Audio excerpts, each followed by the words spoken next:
From one rogue state, let's move to another. Pakistan, land of the pure. It's trying to purify its rich, it seems. It's trying to tax them for their high incomes.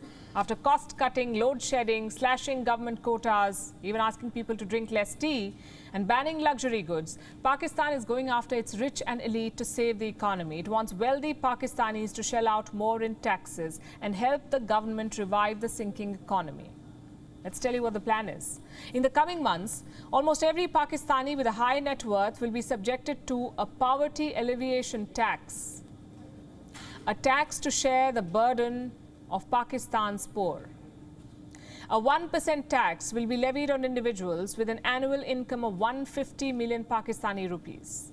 2% from those who earn 200 million, 3% if you earn 250 million, 4% if you earn 300 million. Basically, the higher the income, the higher the tax. And these are additional taxes. These individuals will still have to pay the existing taxes. And that's not all. Apart from taxing the rich, Pakistan will also levy a 10% tax on 13 key industries: cement, steel, sugar, textiles, tobacco, chemicals, real estate, automobiles, among others. The Prime Minister of Pakistan says this move is aimed at making the rich share the burden of the poor. Not sure who he meant when he said poor, the common man or the government of Pakistan. Listen to what he said.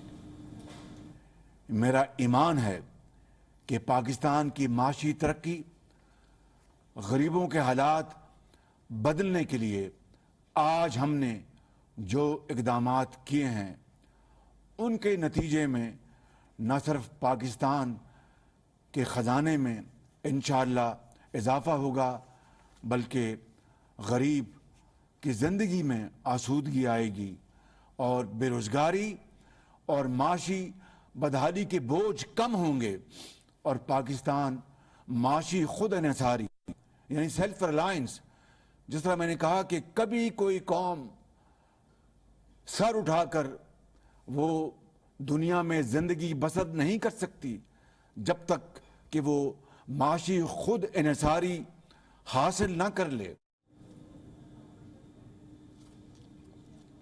You heard what he said. We can never be free until we become self-reliant. This has become the go-to catchphrase for every Pakistani Prime Minister. Imran Khan used it all the time. Now we have Shehbaz Sharif repeating it. And this makes one wonder how self-reliant they have made Pakistan. Let me show you a report. According to Pakistan's Economic Affairs Ministry, 43% of the country's foreign-funded projects are problematic. In other words, they run the risk of making Pakistan poorer. So much for self-reliance. And wait till you hear how much these projects are worth. $15 billion. That's more money than Pakistan has in its reserves at the moment. Which sector do these projects belong to?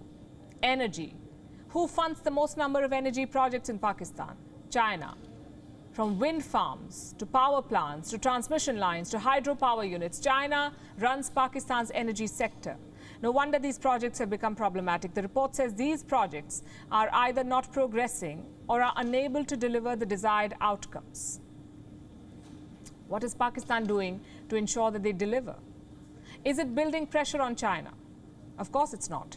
Pakistan is taking more loans from China, and it's picking a fight with Canada. You heard that right. Pakistan has lodged a diplomatic protest with Canada. This is over the remarks of a Canadian MP against their army chief, General Qamar Javed Bajwa. Now, what's this about? Let me explain. In 2020, Bajwa was supposed to visit Canada, a visit that Canada was apparently going to pay for. Reports say the government of Canada allocated $50,000 for Bajwa's visit. $50,000. This money was never spent. The visit was called off because of the pandemic. 2 years on, it's being discussed in the Canadian Parliament, courtesy Tom Kmiec. He is a member of Canada's Conservative Party. On Thursday, he raised the issue of Bajwa's visit.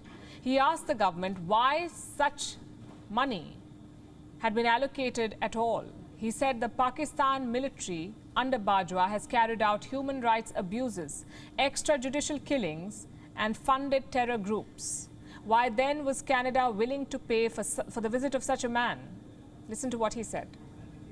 That Pakistan's Chief of the Army Staff, General Qamar Javed Bajwa, had a visit to Canada approved for a $50,000 taxpayer-covered trip in 2020 that was cancelled thanks to COVID-19. General Bajwa has been accused of toppling 2 governments in Pakistan. The military under his command has been involved in human rights abuses, extrajudicial killings, and has links to terror groups. An assistant deputy minister called this visit, quote, appropriate.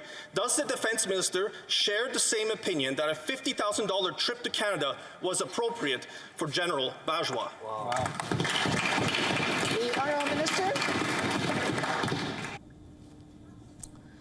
Well, these remarks have upset Pakistan. It has issued a strong démarche to the Canadian High Commissioner and accused the parliamentarian, of maligning Pakistan's image globally. Like we said, misplaced priorities, defending Bajwa when they should be focusing on keeping the country afloat. Also, it may not have occurred to them, but if they're acting against those who malign Pakistan's image, they should start with Pakistan itself.